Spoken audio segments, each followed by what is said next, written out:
Solution chapter हम देख रहे हैं केमिस्ट्री में। अब इससे पहले देख चुके थे राउल्ट्स लॉ और relative lowering in vapour pressure, है ना। राउल्ट्स लॉ किसको डिफाइन किया था? Partial pressure of solvent is directly proportional to the mole fraction of that solvent, यानी कि PA is directly proportional to the XA। यही तो था। और इसी को हमने जब बाइनरी सॉल्यूशन लिया, दो कंपोनेंट लिया A और B, तब आपको क्या फाइंड हुआ था? Relative lowering in vapour pressure find हुआ था। याद आया कुछ? WB by MB by WA by MA equal to P centi A minus PA by P centi A। यही इक्वेशन को relative lowering in vapour pressure के नाम से जाना जाता है। ठीक, आज उसका जस्ट आगे हम बात करने वाले हैं एक नया टॉपिक जिसका नाम है ideal and non ideal solution, यानी कि आदर्श और अनादर्श विलयन। आदर्श और अनादर्श विलयन। क्लियर? एक एक बार में दोनों का डेफिनेशन को हम दिमाग में बैठा देते हैं। ठीक, वह विलयन जो राउल्ट्स का नियम को पालन करती है आइडियल सॉल्यूशन कहलाती है। समझ में आया? जो विलयन किसका नियम को पालन करती हो? राउल्ट्स का नियम को पालन करती हो, क्या कहलाता है? आइडियल सॉल्यूशन कहलाता है। और जो सॉल्यूशन राउल्ट्स का नियम का पालन नहीं करता है, क्या कहलाता है? नॉन आइडियल सॉल्यूशन कहलाता है। समझ में आया? तो पहले हम देखेंगे आइडियल सॉल्यूशन के बारे में। आइडियल सॉल्यूशन, चलिए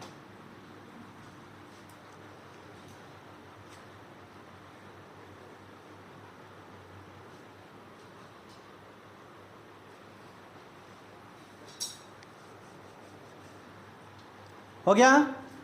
तो लिख देते हैं ना, वही लिखेंगे कि वो विलयन जो राउल्ट्स का नियम का पालन करती है। तो लिख देते हैं द सॉल्यूशन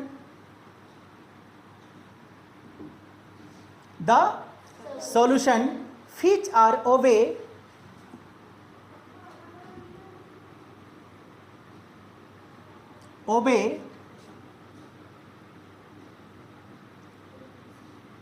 Raoult's law। हो गया? And the time of preparation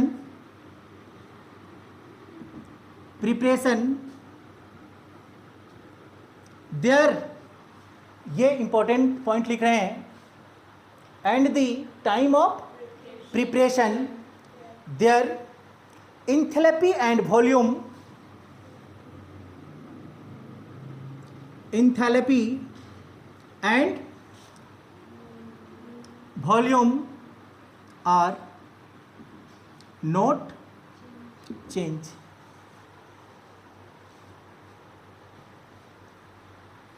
हो गया? क्या कहा? पहला तो कहा कि वो विलयन जो राउल्ट्स का नियम का पालन करती हो, और इस विलयन को बनाते समय उसका एनर्जी और वॉल्यूम यानी कि आयतन कभी भी नहीं बदलता है। समझ में आया? बनाने से पहले उसमें जितना एनर्जी था उतना एनर्जी बनने के बाद भी होगा, जितना वॉल्यूम बनाने से पहले था बनने के बाद भी उतना वॉल्यूम। समझ में आया? चलिए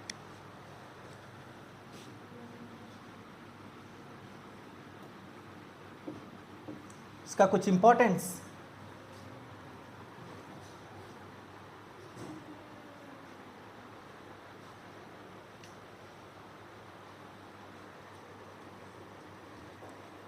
हो गया? पहला इंपॉर्टेंस ध्यान दीजिएगा, PA equal to P centi A XA। क्या ये राउल्ट का नियम है? नहीं है। तो ये राउल्ट का नियम को पालन किया, समझ पाई ना? अगर पालन नहीं करता तो इक्वल टू को काट देते। समझ पा रही है?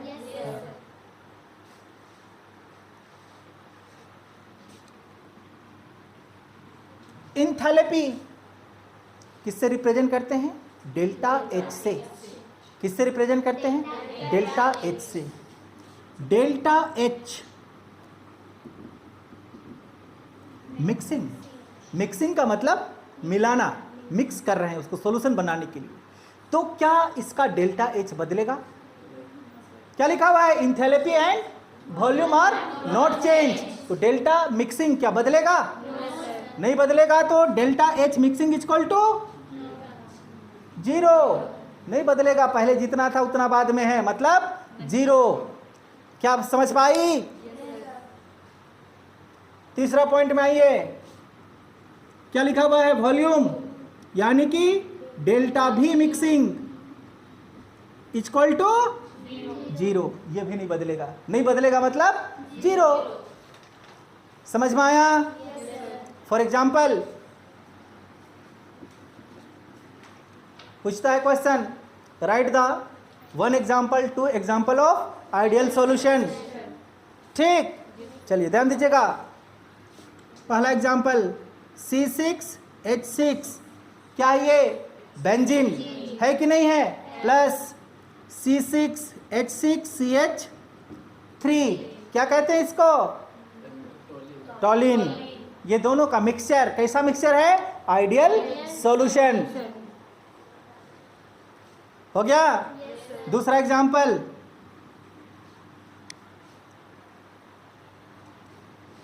C6H5 single bond Cl plus C6H5 single bond Br।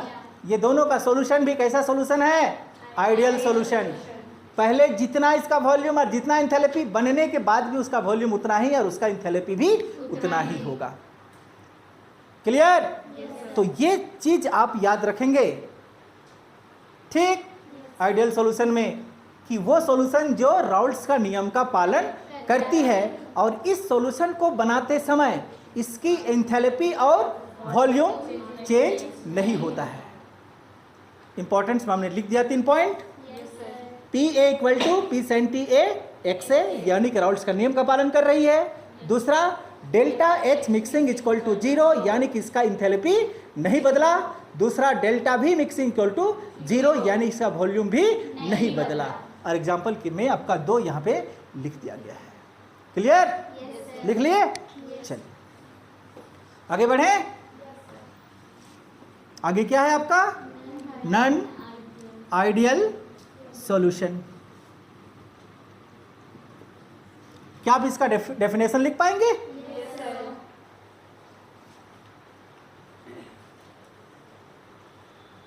क्या लिखेंगे बोलो तो? The solution which are do not obey Raoult's law and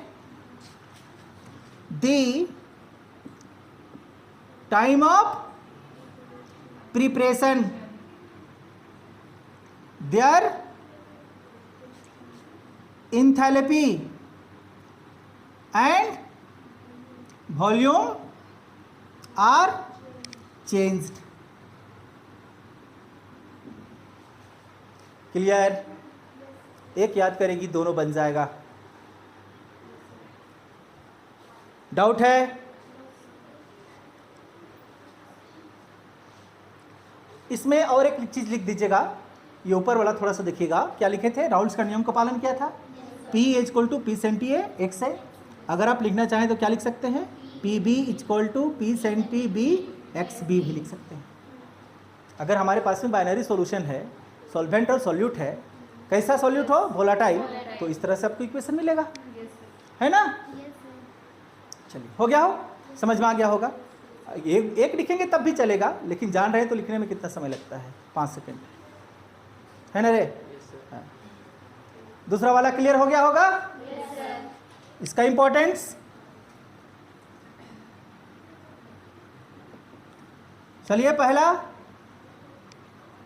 not equal to P centi A x A, दूसरा P B not equal to P centi B x B है। तीसरा जल्दी, delta H mixing is not equal to 0। Not equal to 0 का मतलब बदल रहा है। तीसरा डेल्टा भी मिक्सिंग, हाँ आ गया होगा क्लियर?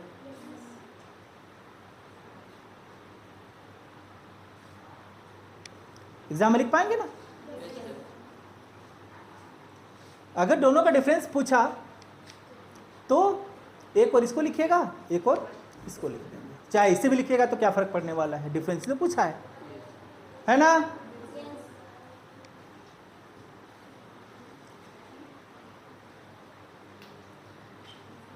इसका एग्जाम्पल हम दूसरा रूप से देना चाहेंगे, ठीक? क्यों? क्योंकि आगे चल के नॉन आइडियल सॉल्यूशन दो पार्ट में टूट जाता है, दो भाग में डिवाइड हो जाता है। चलिए,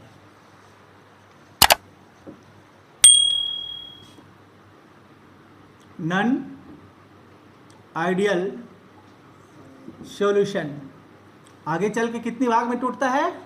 दो भाग में टूटता है। प्रकार का पहला क्या होता है?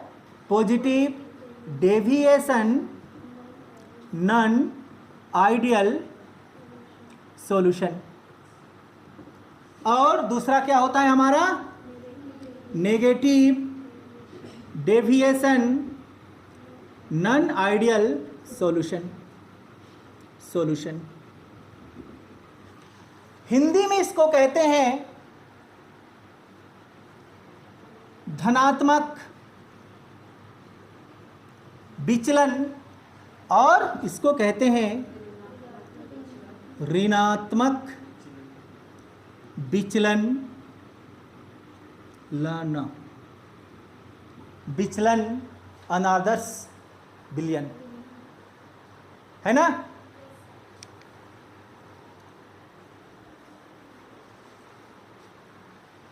हो गया?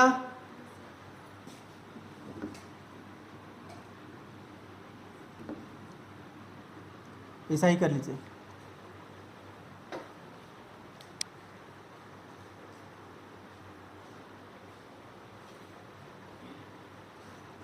ध्यान से समझिएगा, आपने राउल्स का नियम पढ़ के रखा है ना, कि partial pressure of solvent is directly proportional to their mole fraction. जो आइडियल सॉल्यूशन उसका नियम का पालन करती है, और नॉन आइडियल सॉल्यूशन राउल्स का नियम का पालन नहीं करती है। तब जब हम आगे बढ़े तो हमको नॉन आइडियल सॉल्यूशन दो प्रकार का मिला। एक मिला positive deviation non ideal solution, और दूसरा क्या मिला? Negative deviation non ideal solution. अब ध्यान दीजिएगा, positive deviation non ideal solution किसको कहते हैं? इतनी सी बात तो कंफर्म है कि ये राउल्स का नियम का पालन नहीं करेगा, ठीक? तो ये जितना वेपर प्रेशर दिखाया कौन? राउल्स ने। जितना वेपर प्रेशर दिखाया राउल्स ने अपना नियम पे, उससे ज़्यादा वेपर प्रेशर क्रिएट करता है उस सॉल्यूशन को हम लोग क्या कहते हैं? Positive deviation non ideal solution कहते हैं। एक बार फिर से मेरा बात ध्यान सुनेगी। राउल्स ने क्या कहा था कि partial pressure is directly proportional to their mole fraction. तो जितना आपका पार्शियल प्रेशर होगा और उसमें जितना मोल फ्रैक्शन होगा, दोनों एक दूसरे से सीधा संबंध रखेगा, यही बोला था। लेकिन कहीं ये सॉल्यूशन उससे ज़्यादा प्रेशर को क्या करेगा? डेवलप करेगा। जितना उन्होंने कहा उससे ज़्यादा प्रेशर को क्या करेगा? ये डेवलप करेगा। क्लियर? तो क्या हम इसको लिख दें? It's solution. कौन सा solution? Positive deviation non ideal solution. Create more vapour pressure according to Raoult's law. Raoult's के नियम के अनुसार यह सॉल्यूशन ज्यादा प्रेशर को क्या करेगा? वेपर प्रेशर को क्रिएट करेगा। क्या कहलाती है? Positive deviation non ideal solution कहलाती है। क्लियर? एकदम इजी है, आप ध्यान से देखिए। इसका इंपॉर्टेंस पहला, आपने क्या पढ़ा था? PA ये क्या है? कम है कि ज्यादा है उससे? आइडियल में क्या रहता है? Equal to. आइडियल में क्या था? Equal to. इसमें क्या है? मोर। मोर मतलब ज्यादा, यानी कि PA is greater than P/TA। समझ पाई होगी बात, है कि नहीं? बी का लिखना चाहते हैं तो लिख दीजिए, लिख दें PB ग्रेटर PB XB। सही है? डेफिनेशन इसी में छुपा हुआ है। ज्यादा है मतलब ग्रेटर।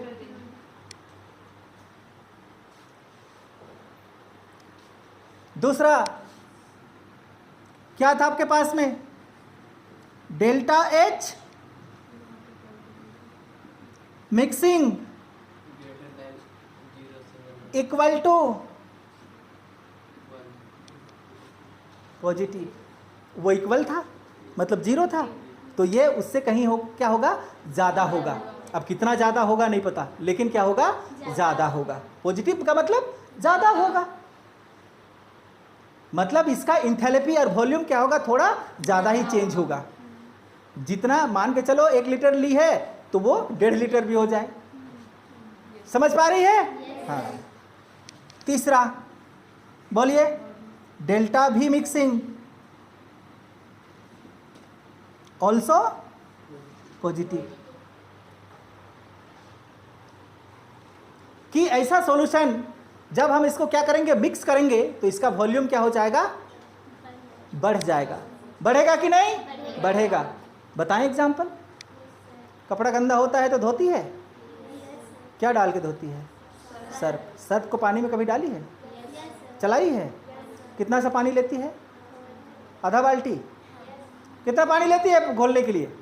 आधा बाल्टी। और उसमें क्या डालती है? और हिलाती है? कितना हो जाता है? 1 बाल्टी होता है। कभी कभार तो बाल्टी से भी नीचे गिरता है, तो उसका वॉल्यूम क्या हुआ? बढ़ा। तो इस प्रकार का सॉल्यूशन क्या कहलाता है? Positive deviation non ideal solution कहलाता है कि नहीं? है। उसका इंथैल्पी भी क्या होता है? बढ़ जाता है, इसलिए तो आपका कपड़ा का मैल को खींच के निकाल देता है कि नहीं? समझ पारी होगी। क्लियर? चलिए ध्यान दीजिएगा।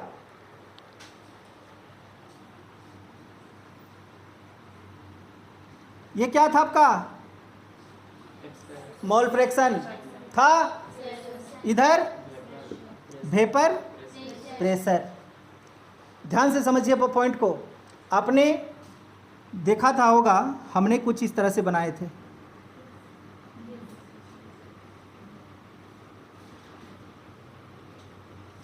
याद आया कुछ? जब हम राउल्ट्स का नियम पढ़ रहे थे तो इस तरह का ग्राफ आपका बना था होगा था। लेकिन अब किसका कहानी बोल रहे हैं? पॉजिटिव का। पॉजिटिव का मतलब बढ़ेगा या घटेगा? बढ़ेगा। मतलब ये वाला लाइन भी आपका बढ़ने वाला है और ये भी बढ़ने वाला है। तो ये बढ़ा तो कैसे बढ़ेगा? ध्यान से देखिएगा। ऐसे जाएगा और ये वाला ऐसे आएगा और ये वाला ऐसे आएगा। थोड़ा सा आप इसको ऊंचा कर दीजिएगा, मेरे पास जगह नहीं था इसलिए हम थोड़ा कर दिए। ठीक, आप बुक पलट के देख सकते हैं, आपको वहाँ पे फिगर दिखाई देगा अगर बुक लाए हैं तो। समझ तो पाई होगी ना?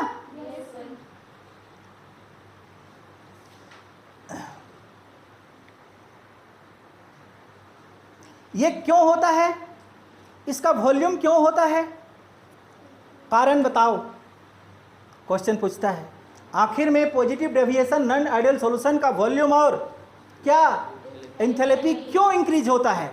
क्योंकि जब हम सॉल्वेंट और सॉल्यूट को क्या करते हैं, आपस में सॉल्यूशन बनाते हैं, तो सॉल्वेंट का मॉलिक्यूल्स और सॉल्यूट का मॉलिक्यूल्स एक दूसरे को रिपल्सन करती है। क्या करती है? एक दूसरे को रिपल्सन करती है, और रिपल्सन करेगी तो एक दूसरे को धकेलेगा, और धकेलेगा तो उसका वॉल्यूम बढ़ेगा कि घटेगा? बढ़ेगा। समझ में आया? लिख दो यहाँ पे, due to repulsion between molecules, due to repulsion between molecules. समझ पाई बात को? मॉलिक्यूल्स के बीच में जो रिपल्सन क्रिएट होता है, इसकी वजह से इसका वॉल्यूम क्या होता है? बढ़ जाता है। अगर रिपल्सन के जगह में क्या हो जाए? अट्रैक्शन, तो इसका वॉल्यूम घटेगा कि बढ़ेगा? अब इसको बताने की आवश्यकता नहीं है हमको, शायद है कि नहीं? तो क्या इसका डेफिनेशन आप कर पाएंगे? क्या लिखेंगे बोलिए तो? इट्स सॉल्यूशन क्रिएट मोर की जगह में लेस वेपर प्रेशर, यही लिखेंगे, pressure according to Raoult's law. सही है?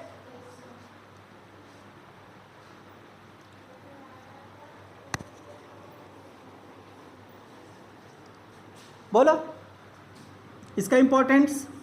पी ए इज लेस, क्या? लेस लिखेंगे, उल्टा साइन, फिर उसी तरह से पी बी,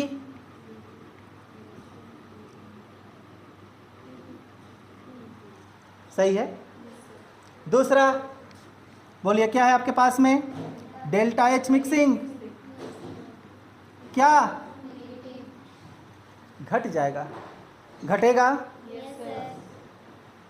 और इसका वॉल्यूम तीसरा ना, ये दूसरा था, ये तीसरा है। Delta B mixing also negative. क्यों होता है? Due to attraction between molecules. आप लिख लेंगे, दो मॉलिक्यूल्स के बीच में कैसा फोर्स लगता है? इसमें अट्रैक्शन फोर्स। इसीलिए इसका क्या होता है? टोटल सब लेस होता है, कम होता है। समझ पाई?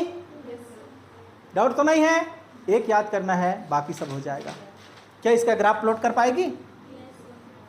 हाँ, कर पाएगी?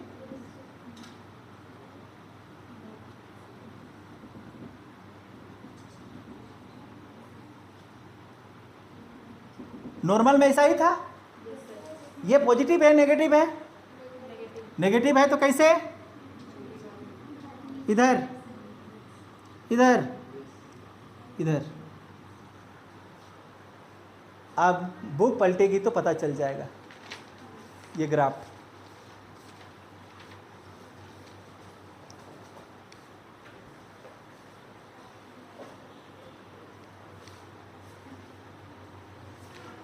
जस्ट इसका उल्टा है ना?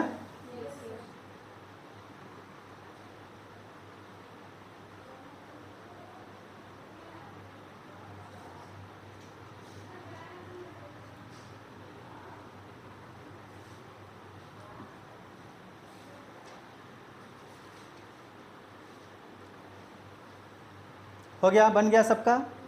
तो आपने क्या सीखा? Ideal and non ideal solution में आइडियल सॉल्यूशन किसको कहते हैं? जो राउल्ट्स का नियम का पालन करती हो और इसको बनाते समय इसका इंथैल्पी और वॉल्यूम नहीं बदलता है कि नहीं? नॉन आइडियल सॉल्यूशन किसको कहते हैं?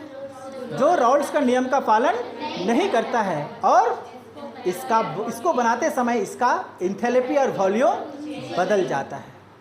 नॉन आइडियल सॉल्यूशन कितने प्रकार की? दो प्रकार की। कौन कौन सा? Positive deviation non ideal solution और negative deviation non ideal solution. Positive deviation non ideal solution किसको कहते हैं? राउल्ट्स के नियम में जो वेपर प्रेशर है उससे कहीं ज़्यादा वेपर प्रेशर क्रिएट करता है ना। नेगेटिव में राउल्ट्स के नियम से कम वेपर प्रेशर क्रिएट करता है। लिख पाएंगे आराम से, कोई ये शक नहीं है, आप ग्राफ भी प्लॉट कर पाएंगे।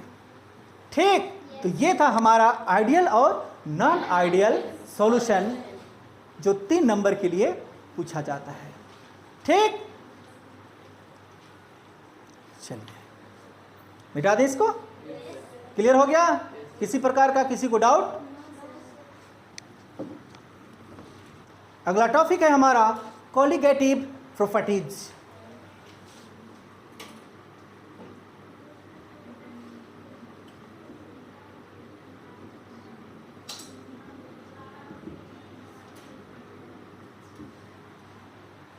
चलिए, हो गया कोलिगेटिव प्रॉपर्टीज।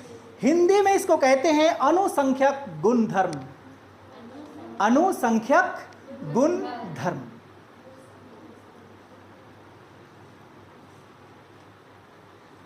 ध्यान से सुनेगी मेरा बात। वो सॉल्यूशन जो अणु के संख्या पर निर्भर करती है। अनुसंख्यक, इसका हिंदी क्या हुआ? अनुसंख्यक। अणु की संख्या। वह बिलियन या वो सॉल्यूशन जो अणु की संख्या पर निर्भर करती है क्या कहलाती है? कोलिगेटिव सॉल्यूशन कहलाती है। लिख पाएंगे हिंदी में? हिंदी में लिख पाएंगे तो इंग्लिश में भी लिख पाएंगे। क्या लिखेंगे? That solution whose depend on number of molecules particles. Colligative properties क्या लिखेंगे? That solution whose depend on number of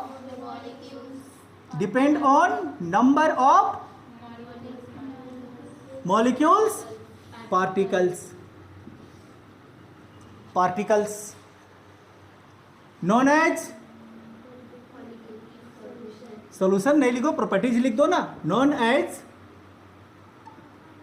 colligative properties.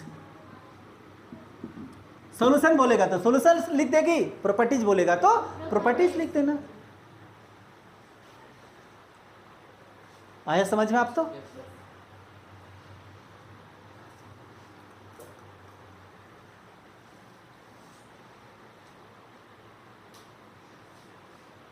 चलिए थोड़ा सा ध्यान दीजिएगा। ठीक, जानकारी के लिए डेंसिटी इक्वल टू क्या होता है? Mass by volume. ये जानते हैं आप, मास बाई वॉल्यूम। क्लियर? चौक देखे हैं? चौक, ये चौक इतना बड़ा है। ठीक, ये चौक इतना बड़ा है, शेप दोनों का सेम है। किसका डेंसिटी ज़्यादा है? किसका डेंसिटी ज़्यादा है? चलो इसको हम ए नंबर देते हैं, इसको बी नंबर। बताइए, ए का डेंसिटी ज़्यादा है या बी का डेंसिटी ज़्यादा है? हाँ, दोनों का डेंसिटी क्या है? इक्वल है। ध्यान से देखो क्या लिखा हुआ है? Mass by volume. इसका मास क्या है? कम है, तो इसका वॉल्यूम भी तो क्या है? कम ही है। नहीं समझ में आया? इसका मास ज़्यादा है तो इसका वॉल्यूम भी क्या है? ज़्यादा है। तो डेंसिटी का रेशियो तो आपको क्या मिलने वाला है? सेम मिलने वाला है। नहीं समझ में आया? आया? डाउट है? नहीं है ना डाउट? चलिए और थोड़ी सी एग्जांपल ध्यान दीजिएगा। सपोज वाटर को जब आप बॉईल करते हैं, पानी को क्या करते हैं? गर्म करते हैं बॉईल करने के लिए, तो मान के चलते हैं 100 डिग्री सेल्सियस में यह पानी आपका बॉईल होना शुरू हो जाता है। होता है? भाप बनना शुरू होता है। लेकिन जब आप इसमें H2O प्लस क्या मिला देते हैं? शुगर, तो क्या 100 डिग्री सेल्सियस में बॉईल होगा? बोलो, होगा बॉयल? नहीं होगा बॉयल। तो इसको बॉयल होने के लिए आपको टेम्परेचर बढ़ाना होगा। मान के चलिए हम 105 डिग्री सेल्सियस लिए, तो यहाँ पे ये 100 डिग्री सेल्सियस पे क्यों बॉयल हुआ? क्योंकि इसके पास में अणु की संख्या कम है इसकी अपेक्षा में, नहीं है? क्यों? क्योंकि हमने यहाँ पे चीनी भी मिलाया, तो चीनी का अणु क्या हो गया, वहाँ पे बढ़ गया। तो वही सॉल्यूशन जो किस में निर्भर करता हो, उसके अणु की संख्या पर निर्भर करता हो, उसका कोलिगेटिव प्रॉपर्टीज कहलाता है। बात समझ में आया? इसका अणु की संख्या क्या है, ज्यादा, इसकी अणु की संख्या कम, इसलिए जल्दी खौला, ये बाद में उबाल शुरू होगा। बात पकड़ी?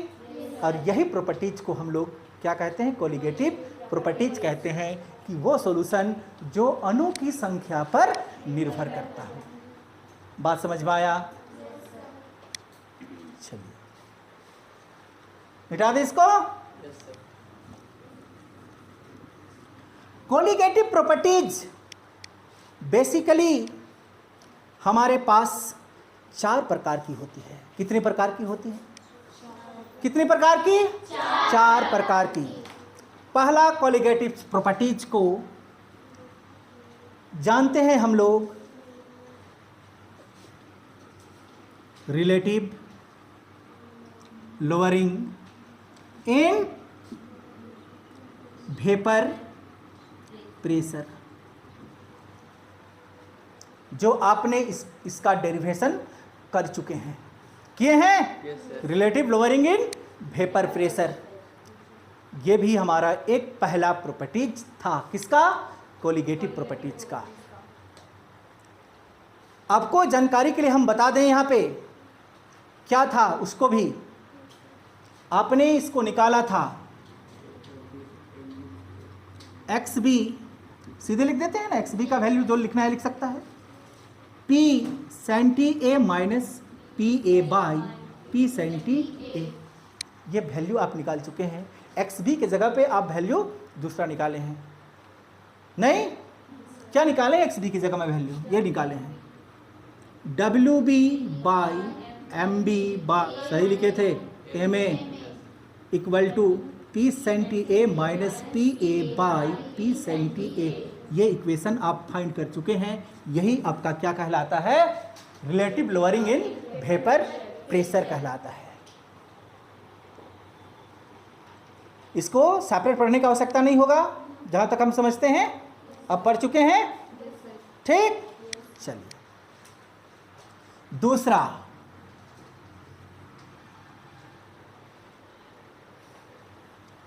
Elevation in boiling point, elevation in BP चलेगा क्या? बीपी का मतलब बॉइलिंग पॉइंट। एलिवेशन, एलिवेशन का मतलब होता है उन्नयन, बढ़ना। एलिवेशन का मतलब क्या होता है? बढ़ना।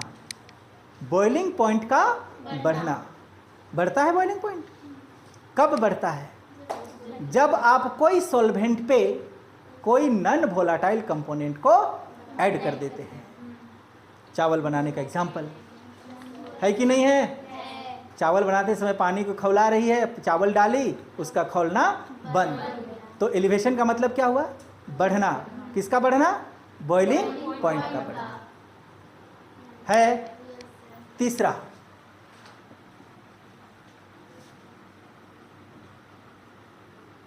Depression in freezing point, depression in freezing point, अवनमन कहते हैं इसको, यानी कि घटना। फ्रीजिंग पॉइंट मतलब हिमांक, बॉइलिंग पॉइंट मतलब क्वाथनांक, फ्रीजिंग पॉइंट मतलब हिमांक, डिप्रेशन का मतलब घटना। समझ में आया? ये क्या बोला कि जब आप कोई सॉल्वेंट पे नॉन वोलेटाइल कंपोनेंट को ऐड करते हैं, समझिएगा मेरा बात, तो उसका बॉइलिंग पॉइंट बढ़ जाता है। लेकिन किसी सॉल्वेंट पे कोई नॉन वोलेटाइल को क्या करेंगे आप? ऐड करेंगे तो उसका फ्रीजिंग पॉइंट घट जाता है। समझ में आया? डाउट है? और आपका 4 नंबर का जो कोलिगेटिव प्रॉपर्टीज है, इसको कहते हैं हम लोग ऑस्मोटिक प्रेशर। क्या कहते हैं? Osmotic pressure. प्रासरण दाब कहा जाता है हिंदी में। क्या कहते हैं? प्रासरण दाब, ऑस्मोटिक प्रेशर।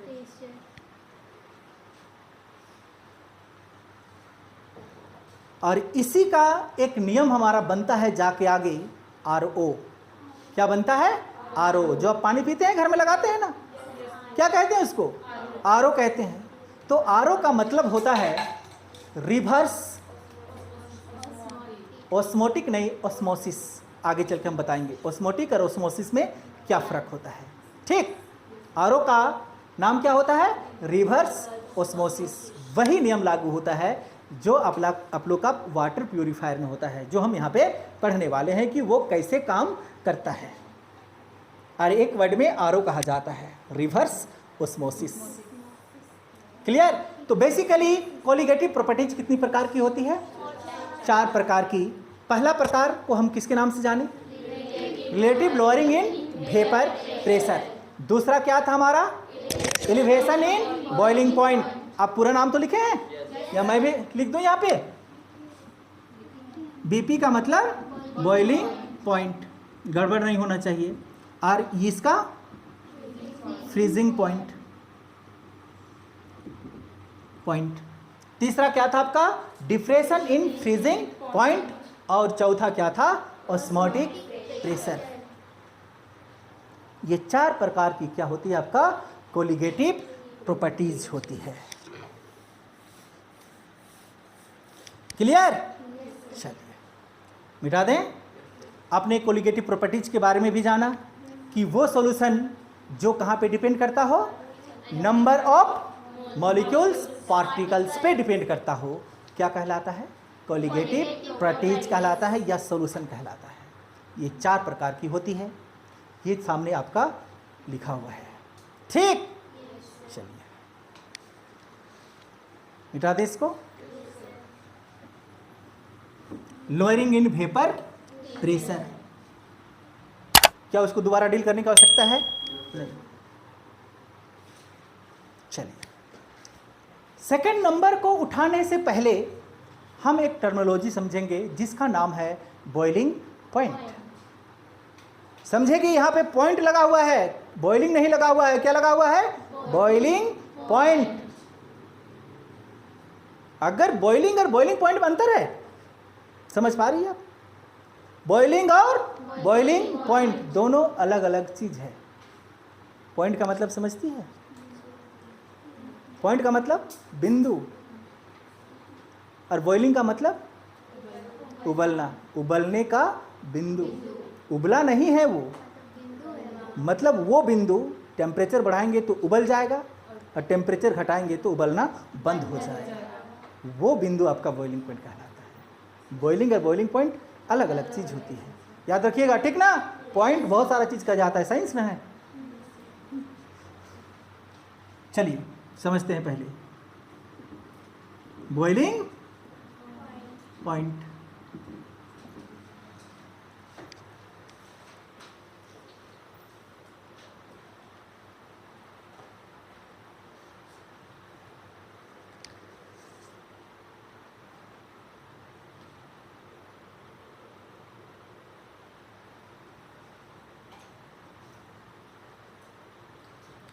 ध्यान दीजिएगा इधर। ठीक,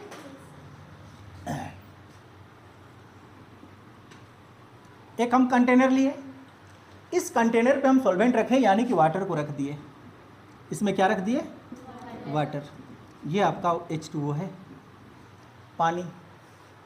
अब जानते हैं कि जब हम इस वाटर को इधर से क्या प्रोवाइड करते हैं? हीट प्रोवाइड करते हैं। जब हीट प्रोवाइड करते हैं तो ये वाटर से यहाँ पे क्या बनता है आपका? वेपर प्रेशर बनता है। और ये वेपर प्रेशर कहाँ पे जाती है? ऊपर की ओर जाता है। क्लियर?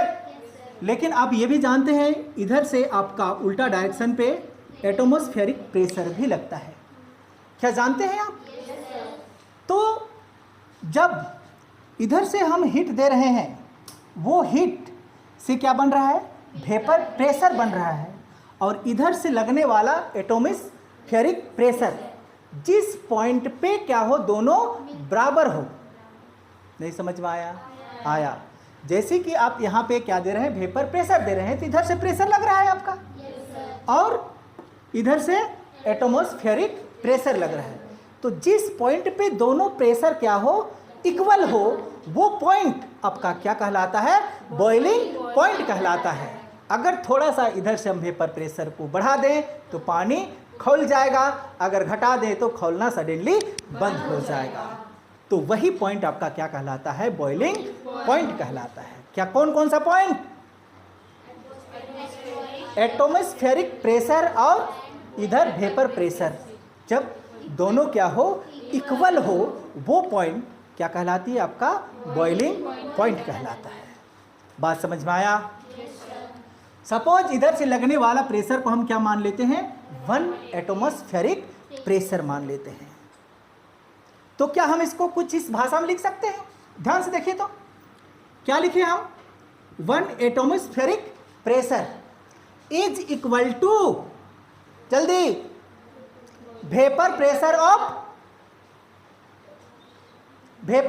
ऑफ लिक्विड या solvent.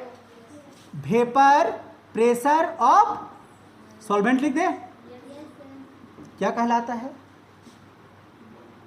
Known as boiling point. Doubt है? किसी को पूछना है? बॉइलिंग पॉइंट किसको कहते हैं? वेपर प्रेशर ऑफ सॉल्वेंट किसके बराबर हो जाए?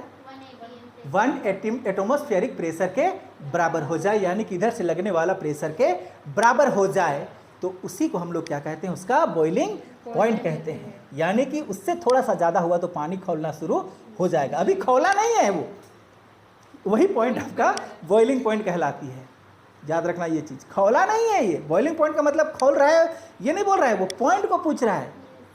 उससे थोड़ा सा टेम्परेचर आगे तो वो खौलना स्टार्ट हो जाएगा, तो पॉइंट को पूछा है। समझ पाई? डेफिनेशन भी आप ऐसे ही लिखेंगे। 1 ATM equal to vapour pressure of solvent known as boiling point. Clear? Doubt है? चलिए आगे ध्यान दीजिएगा। सपोज आपने वाटर लिया, तो वाटर यहाँ पे क्या है आपका? सॉल्वेंट। सॉल्वेंट को रिप्रेजेंट किससे करते हैं? ए से। समझ में आ रहा है? तो जब ये पानी उबलेगा, यहाँ पे पानी क्या होगा? बॉयल होगा। तो कितना में होगा? 100 डिग्री सेल्सियस पे। क्या बात मेरा समझ पा रही है तुम लोग? 100 डिग्री सेल्सियस पे क्या होगा? उबलेगा या उबलना शुरू होगा। शुरू नहीं हुआ है, इसका बॉइलिंग पॉइंट की बात कर रहे हैं।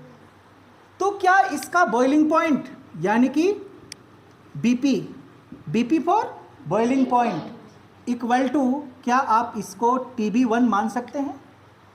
T for temperature, B for boiling. क्या बात समझ में आया? किसका? किसका?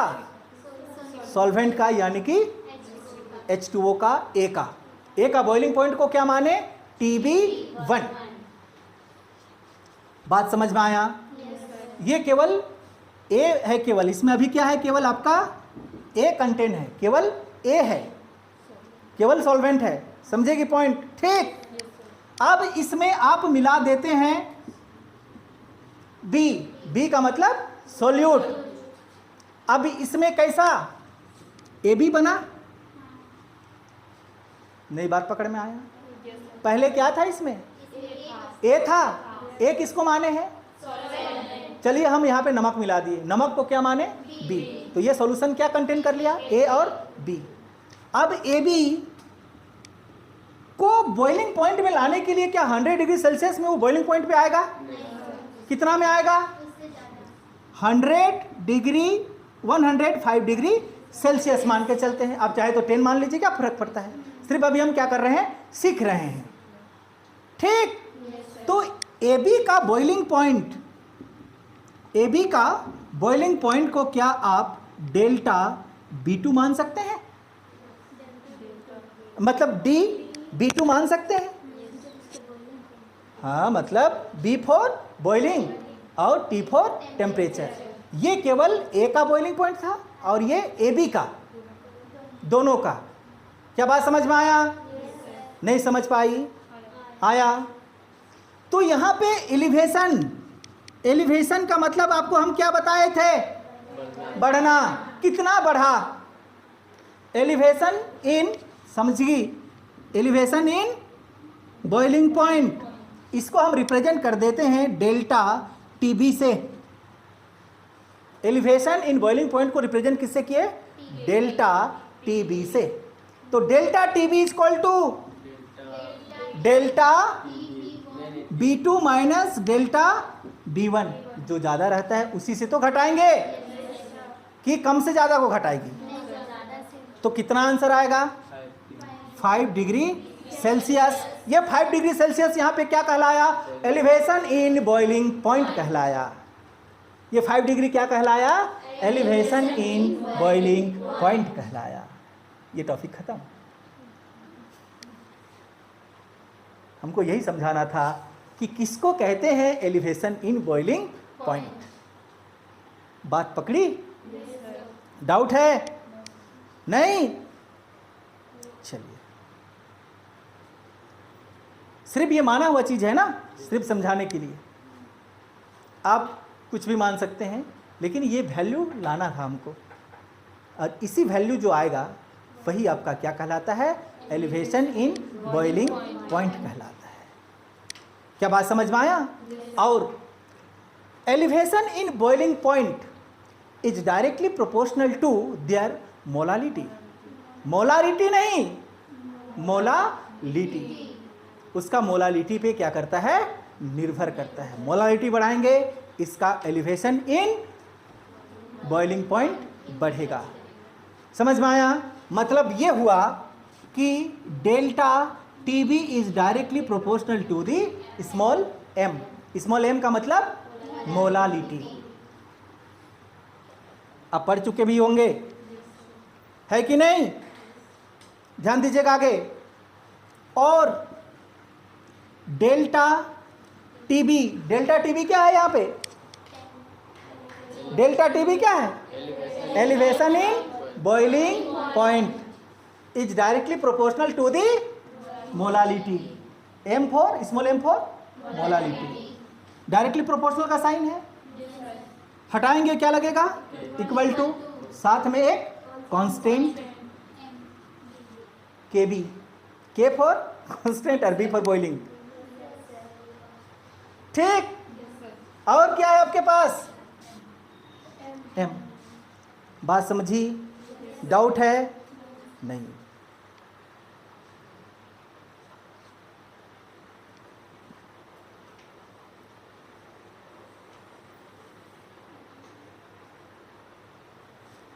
क्लियर हो गया?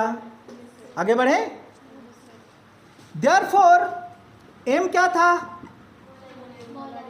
बताइए फॉर्मूला जल्दी।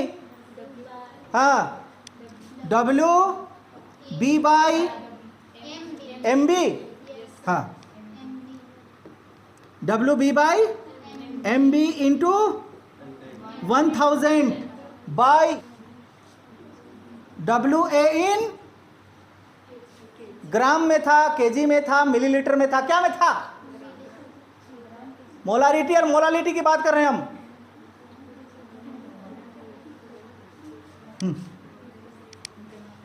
ग्राम। ये फॉर्मूला था? नहीं था? किसका?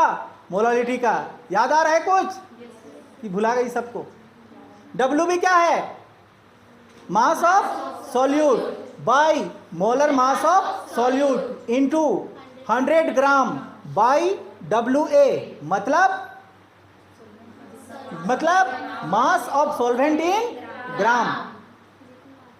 ठीक, तो आपको delta T B equal to क्या मिलने वाला, देखिए के बी, ये क्या है आपका एम, तो ये भी तो एम है, नहीं है, तो एम की जगह में क्या लिखेंगे, W B by M B into 1000 by W E in gram. क्या इस तरह से एक फॉर्मूला बना?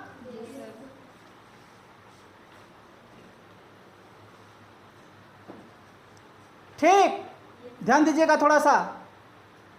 और अगर ये के बी दिखाई देता है आपको और ये 1000 और डब्ल्यू इन ग्राम, ये दोनों अगर कांस्टेंट हो, क्या हो, कांस्टेंट हो, तो क्या मिलेगा आपको, delta T B W B by M B क्या मिलेगा, ये सब क्या हो, कांस्टेंट हो, तो आपको क्या मिलेगा, delta T B is directly proportional to the W B by M B.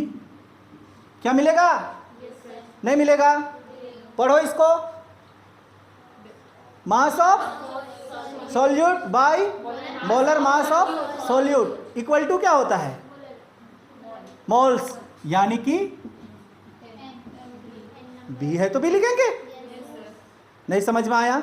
आया। तो ये भी आपको शो किया कि delta T B is also directly proportional to the N B. अब भी नहीं समझ में आया? आया। ऊपर में ऊपर तो नहीं भाग रहे?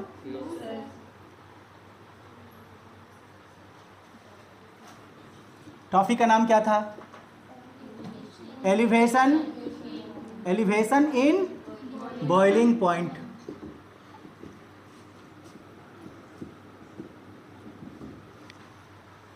चलिए,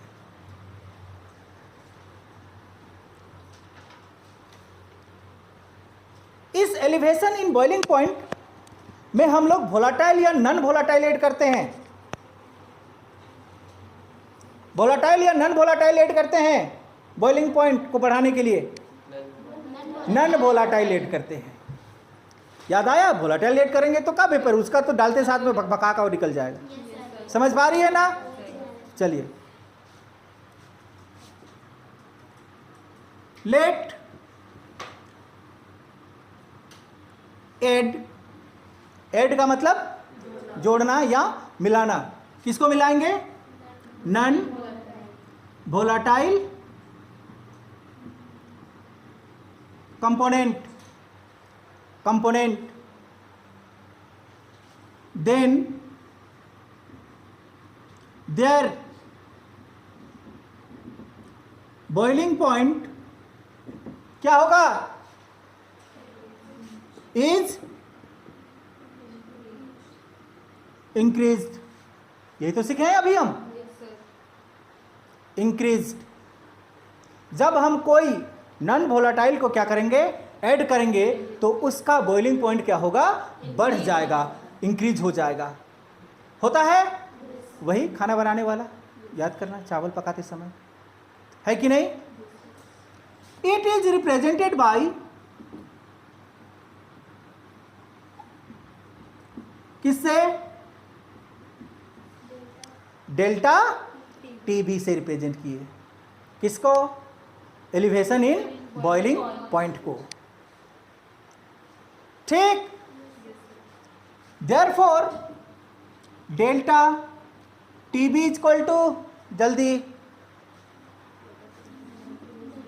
T B two minus T B one. अभी तो आपने निकाला इससे पहले, नहीं निकाले हैं?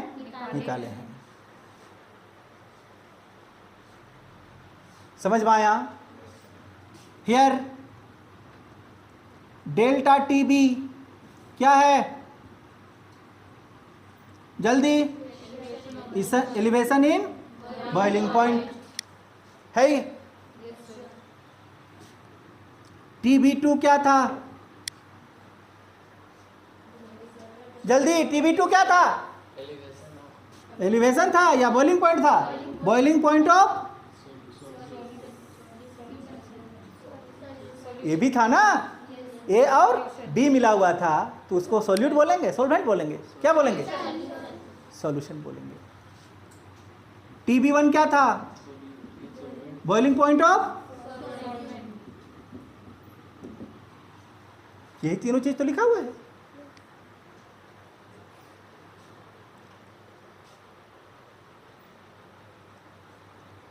इतना सा लिख पाएगी? आराम से लिखेगी ना इतना सा, जानते हैं आप।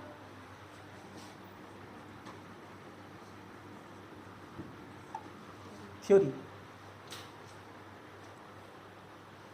ये जो 4 पॉइंट हमने बताया ना कोलिगेटिव प्रॉपर्टीज, एक क्वेश्चन मतलब एक प्रॉपर्टीज 100% आएगा ही आएगा, ये ध्यान रखिएगा। चाहे को किसी भी तरह हो, एक कोलिगेटिव प्रॉपर्टीज पूछेगा ही पूछेगा, इसमें कोई डाउट नहीं है।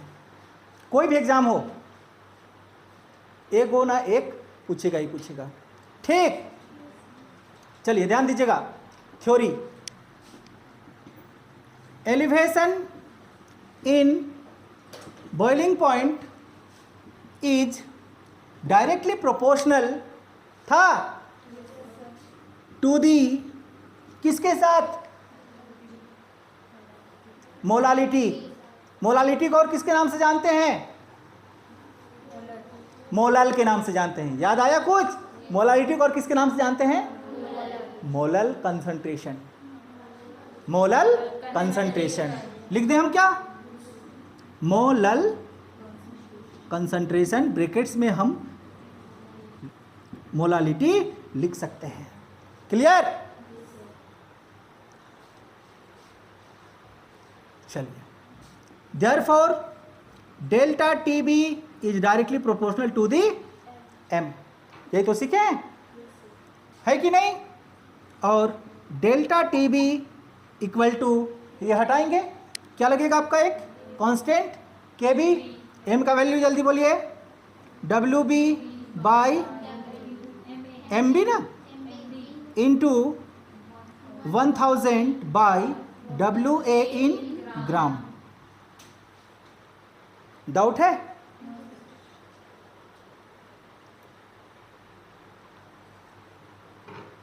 अगर यहां से MB को बाहर निकाल देंगे तो क्या मिलेगा? और जल्दी MB, ये MB को बाहर निकाले, क्या मिलेगा? जल्दी, KB इंटू WB, हाँ, KB into WB into 1000 by, क्या मिलेगा? डेल्टा TB इंटू WA इन ग्राम, क्या मिलेगा? ला, ये वाला को मिटा रहे हैं। ठीक,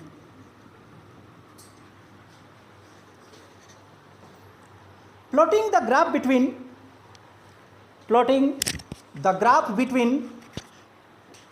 between temperature and vapor pressure, किसके किसके बीच में ग्राफ प्लॉट करेंगे? टेम्परेचर और वेपर प्रेशर।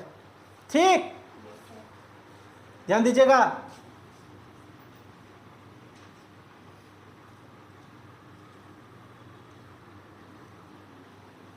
ये आपका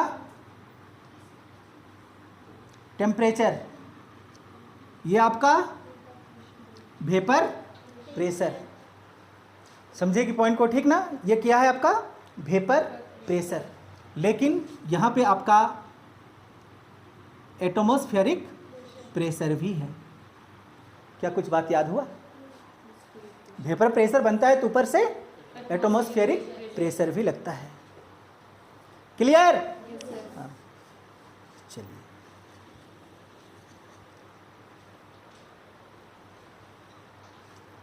सपोज इधर से लगने वाला वेपर प्रेशर और इधर से लगने वाला एटमॉस्फेरिक प्रेशर इस पॉइंट पे क्या होती है?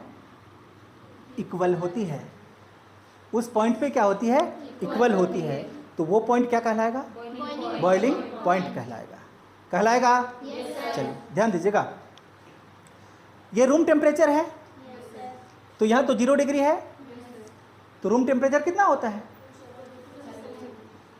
298 केल्विन, यानी कि 25 डिग्री सेल्सियस, यही होता है। इसका मतलब ये हुआ कि आपका जो सॉल्वेंट है, क्या सॉल्वेंट है, वो सॉल्वेंट लगभग अभी इस पॉइंट पे होगा, क्योंकि टेम्परेचर भी है ना, टेम्परेचर है तो वहाँ से थोड़ा थोड़ा वेपर तो निकलता ही होगा। बाल्टी का पानी आप गर्मी में छोड़ते हैं तो कैसे कम होता है? गर्मी है, वेपर बन के उड़ रहा है। समझ में आ रहा है? जैसे जैसे आप क्या बढ़ाएंगे, टेम्परेचर बढ़ाएंगे, तो इसका वेपर प्रेशर क्या होगा, बढ़ेगा। बढ़ेगा कि नहीं? बढ़ेगा। समझ पा रही है? चलिए हम बढ़ाना शुरू करते हैं इसका टेम्परेचर। टेम्परेचर बढ़ाएंगे, वेपर प्रेशर बढ़ेगा। टेम्परेचर बढ़ा रहे हैं, क्या बढ़ रहा है? Vapour pressure. और फाइनली कहाँ पे आके रुक गया? इस पॉइंट पे। अब ध्यान दीजिएगा, ये आपका क्या था? केवल अभी सॉल्वेंट। सॉल्वेंट को क्या हम ए मान सकते हैं? इस पॉइंट से इस पॉइंट तक ये सॉल्वेंट किस स्टेट में है?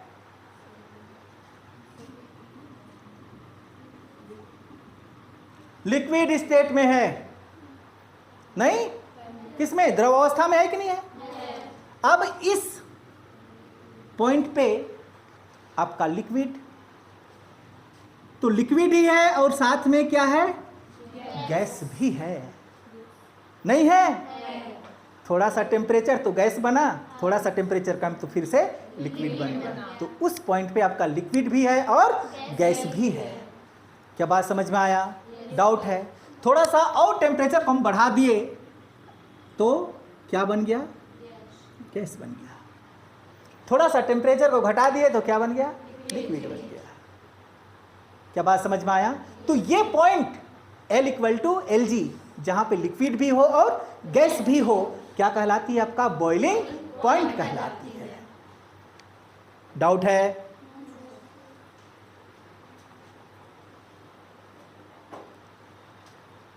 क्लियर? अब क्या हुआ?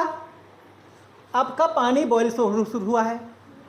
आप पकड़ के आप वहां पे क्या डाल देते हैं? चावल को डाल देते हैं खाना बनाते समय। क्या पानी खौलते रहता है? खौलना सडनली बंद, मतलब उसका टेम्परेचर क्या होता है? डाउन हो जाता है। कब? जब आप नॉन वोलेटाइल कंपोनेंट को मिलाए, सॉल्यूट को मिलाए, तो ये खौलता हुआ पानी आपका सीधे कहां पे चला आता है? यहां पे चला आता है। सही है कि खौलते रहता है? कब आया? जब आपने किसको मिलाया? नॉन वोलेटाइल यानी कि सॉल्यूट को मिलाया। नाम क्या दे दिए? बी दिए। डाउट है? अब क्या होगा? इसको खौलाने के लिए टेम्परेचर को बढ़ाना होगा। तो क्या इसी टेम्परेचर पे ये बॉयल होगा? तो टेम्परेचर को हमको बढ़ाना होगा। तो ये टेम्परेचर आपको मिला, ये टेम्परेचर पे ये क्या होगा? बॉयल होगा। क्या बात समझ में आया? डाउट है? डाउट है? चलिए ध्यान दीजिएगा फिर, ठीक ना?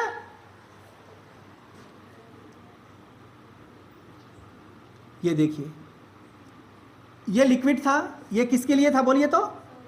सॉल्वेंट के लिए ना। ये सॉल्वेंट था, ये क्या था? सॉल्वेंट। ये क्या था आपका? सॉल्यूशन। ए और बी दोनों मिला ना, तो वो सॉल्यूशन।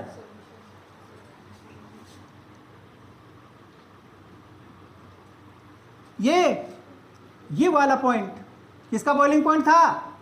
सॉल्वेंट का। सॉल्वेंट का बॉइलिंग पॉइंट को आप रिप्रेजेंट किससे किए थे? TB1 से। याद आया कुछ? और ये किसका है? सॉल्यूशन का। सॉल्यूशन का इस पॉइंट को किससे रिप्रेजेंट किए थे? TB2। तो यहां से ये कैपिंग कहां से? TB1 से TB2 क्या कहलाएगा? डेल्टा TB कहलाएगा। नहीं समझ में आया? आया? डाउट है? आप बुक में देख लीजिए, ये ग्राफ होगा। मिला ग्राफ?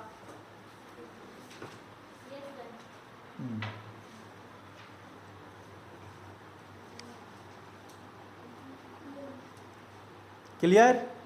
किसी प्रकार का डाउट नहीं है? इसी को हम लोग क्या कहते हैं? Elevation in boiling point.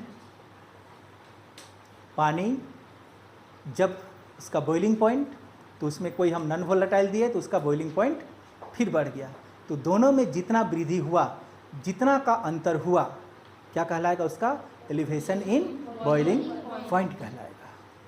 एकदम इजी है। देखिए कितना छोटा लिखा हुआ है, ये लिख पाएंगे ना एक लाइन? जब हम क्या करते हैं, कोई नॉन वोलेटाइल कंपोनेंट को क्या करते हैं, ऐड करते हैं, तो उसका बॉइलिंग पॉइंट क्या होता है? इंक्रीज हो जाता है। होता है इंक्रीज? कितना इंक्रीज होता है? Delta T V equal to delta V two minus, मतलब T V two minus T V one. ठीक, थ्योरी आप जानते हैं। Elevation in boiling point is directly proportional to the molality. Molar concentration नहीं लिखिएगा तो मोलालिटी तो लिख ही सकते हैं। ये सारा बातें आप जानते हैं, इस तरह से आपको ये वैल्यू मिलता है। ये ग्राफ भी आपको समझ में आ गया होगा कि किस तरह से ये ग्राफ यहाँ पे प्लॉट हुआ। डाउट है? क्लियर? तो आज के लिए केमिस्ट्री को भी यहीं तक रखते हैं, फिर नेक्स्ट क्लास में हम एक और इम्पोर्टेंट टॉपिक से आगे की ओर बढ़ेंगे। ठीक?